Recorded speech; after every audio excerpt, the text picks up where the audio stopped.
que yo no como mierda.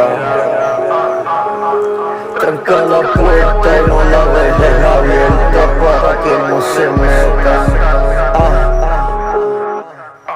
Llego bien y yo soy tumores que no pega felón en la puesta. Dale, abren sus apuestas, pasan la canasta y hagan su recolecta, porque yo quiero ver quién es el que aquí se revienta. Con mis botas puestas, yo soy el que desde media cancha la encesta. Yo soy el culpable de que se te salió a la mierda. Dale, agarra la escopeta, busca tu vereta.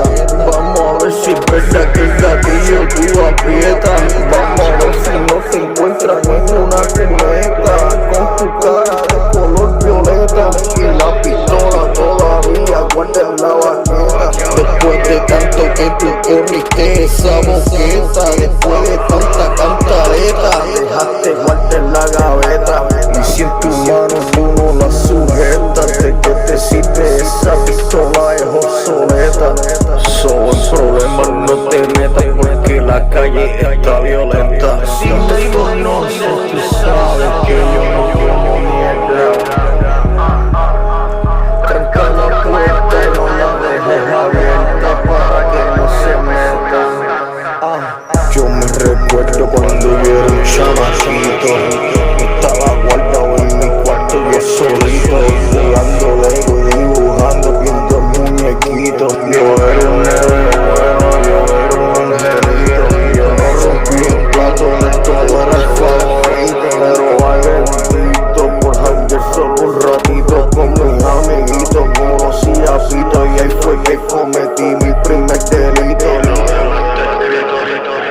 Si me conoces, tú sabes que yo no como mierda. Tranca la puerta y no la dejes abierta para que no se metan.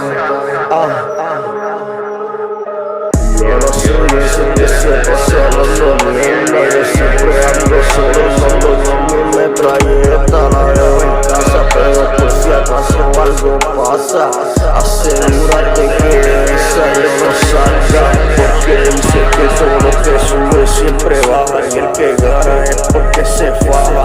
Y si tú te relajas y no uso mi navaja, puedo que llevan las balas, porque si voy a terminar temprano en una caja, me voy a meter en problemas con la ara. Yo me voy a asegurar que salga en primera plana.